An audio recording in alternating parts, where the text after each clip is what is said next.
O efeito, então, da modularidade é um processo agressivo de expansão do mercado, uma maior inserção dos países desenvolvidos por montadoras sem produção nos mesmos, uma maior inclusão dos maiores países emergentes BRICS como mercado de consumo, o atendimento aos diferentes blocos econômicos regionais que vão se formando, e como vocês sabem, tem tarifas externas comuns, preferências de acordos comerciais, enfim, e fusões e aquisições da indústria. Além disso, a oferta das mesmas plataformas de autoveículo em diferentes mercados, mas com adaptação para cada região. E isso gerou a estratégia de plataforma e modelos mundiais ou regionais. Aí, conforme cada montadora. Não há um padrão muito similar, mas não é exatamente igual entre as montadoras. Inclusive, é uma questão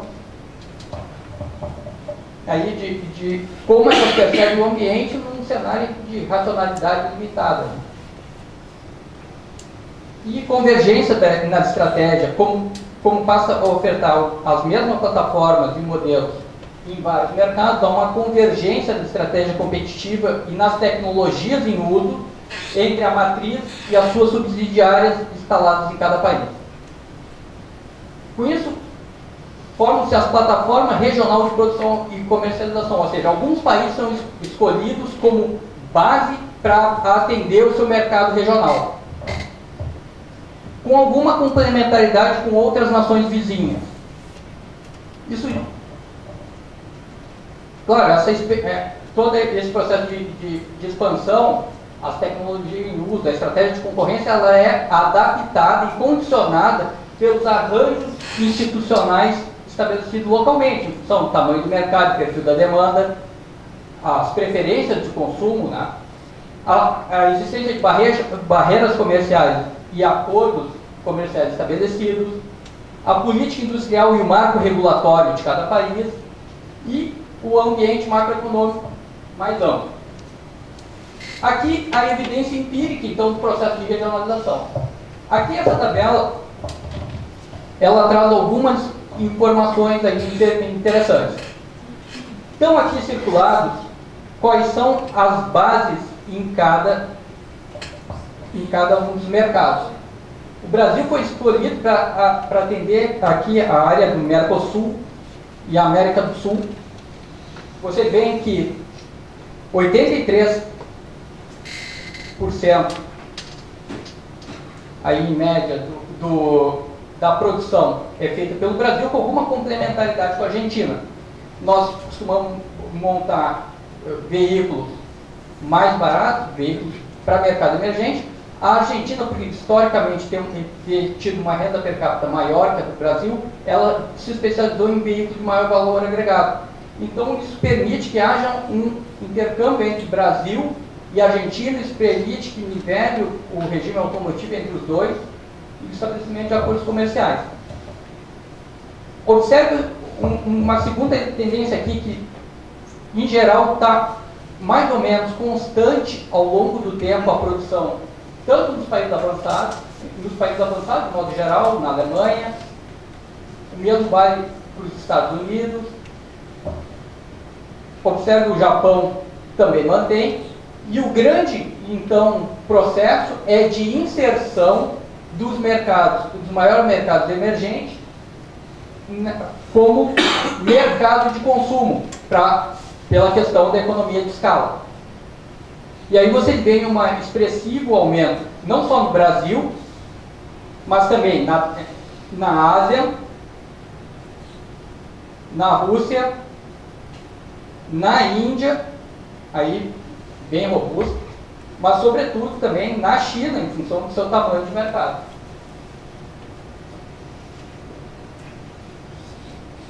Bom, então, como é que essas tecnologias mundiais batem no Brasil na década no período de 89 e 93, quando entra aqui, quando a abertura comercial, ali na década de 90, essas tecnologias que estão em uso começam a ser introduzidas no país pela subsidiária, naquela lógica do nivelamento com o que está sendo feito pela matriz. Então, pega a década de 80 no Brasil, em função do ambiente macroeconômico, da proteção comercial e do foco das montadoras na adoção da produção enxuta pelos montadores ocidentais para dar uma resposta às novas tecnologias geradas pelas montadoras japonesas.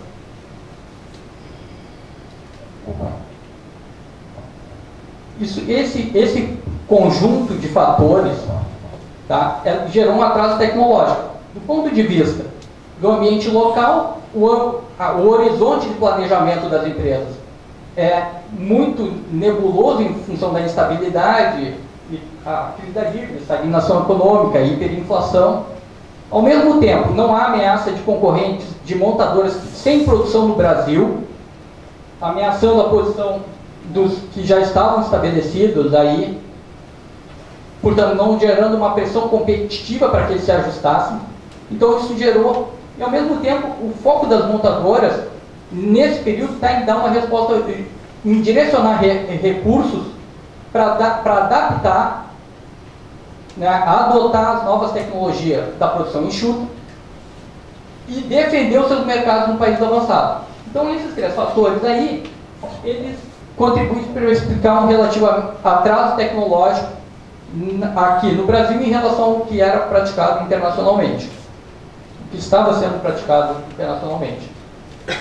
E aí o mercado, aqui em vermelho, são os produtores de automóveis, né? Mas vocês podem ver, são poucas montadoras ainda. Isso gerou, então, com a abertura comercial, um primeiro período de reestruturação. Houve um aumento de importações, consolidando a marca de fabricante estrangeiro, como a Peugeot, por exemplo, na cultura aqui de consumo. É um período, então, com medidas de incentivo ao setor. A produção estava relativamente estagnada na década de 80, então começam aí, no início dos anos 90, algumas políticas para tentar retomar, devido ao impacto que a indústria automobilística tem no crescimento econômico.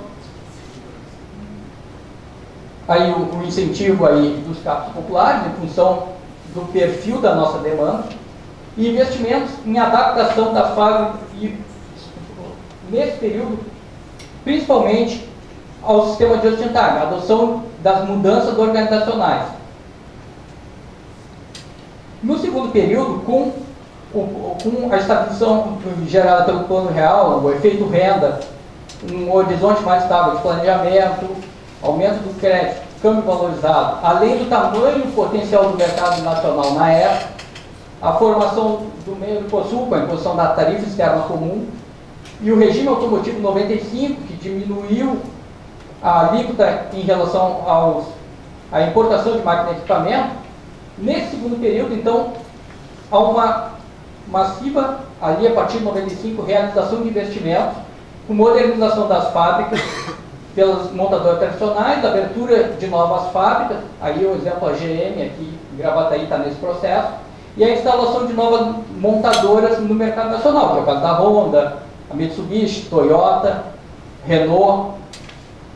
Há uma grande ampliação da capacidade produtiva, a introdução de novas tecnologias em produtos e processos produtivos, em função da oferta das mesmas plataformas em diferentes mercados, e a lógica da plataforma regional de produção. Aqui você vê as três ondas, então, de investimento na indústria automobilística. Note o pequeno investimento aqui, indicando que é simplesmente a alteração de rotinas organizacionais da firma, e um período mais forte aqui, que é a adoção dos bens de capital.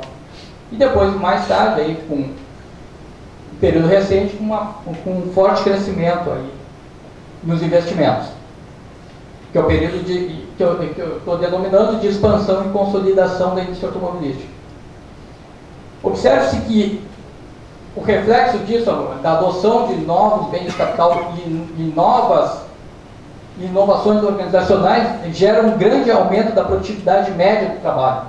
Na média de 89 a 93 era de 9,7 unidades por empregado, passa a 18,8 no período, na média, 94 a 2003, e no período recente, 2004-2012, para 28 unidades por empregado, indicando aí o processo de modernização.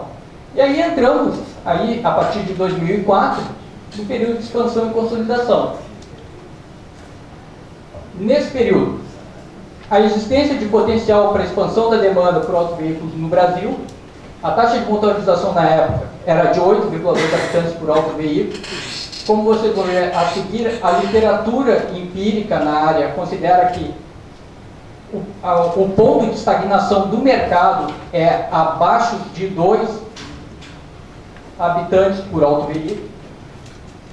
Então, a indústria automobilística olha esses números, o tamanho da população e a renda per capita, para balizar sua decisão de investimento. E aí, além de ter potencial, teve a efetivação desse potencial pelo processo de crescimento da economia brasileira no período. Aí, com crescimento real dos salários, melhora na distribuição de renda, ampliação do crédito, diminuição da taxa de juros e uma série de investimentos públicos aí no pré-sal, nos PACs, né? Há um novo aumento de importações, aí gerando uma terceira onda de investimentos, então, com outros entrantes na indústria automobilística, além de ampliação da capacidade de produção das montadoras. Uma modernização de produtos e processos, vocês viram ali o ponto da média aí de 18 para 28 da produtividade do trabalho. Um acirramento da competição no mercado pela entrada de novos concorrentes. O país, então, nesse período, passa da 9ª posição de produção, chega a 6º em 2010, perdendo posição para 8º em 2012. E o Brasil se torna aí, nesse período aí, por conta desse processo, ele passa do 8º mercado em 2004 para o 4º mercado mundial em 2012. E isso vem consolidando o Brasil como plataforma de produção para atender a demanda da América do Sul e América Latina, por conta daquela organização regional, e uma crescente capacitação para desenvolvimento de plataformas e modelo de autoveículo para mercados emergentes. Aqui, alguns números desse processo de expansão recente, com a produção quase que dobrando aqui, até 2013, os licenciamentos nacionais também passando de 1,5 em 2004, crescendo fortemente até 3 em 2012, aí também duplicando num curto período de tempo. E ali também a entrada de novos veículos importados no período por conta desse robusto crescimento da renda aqui no Brasil.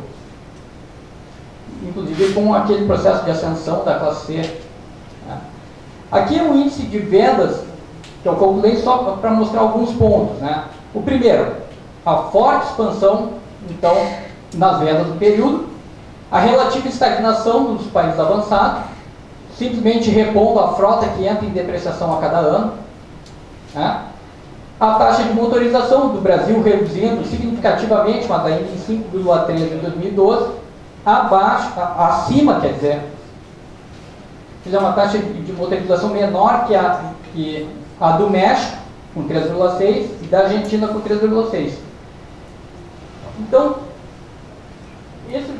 isso indica que ainda há uma certa folga para crescimento das vendas do mercado brasileiro.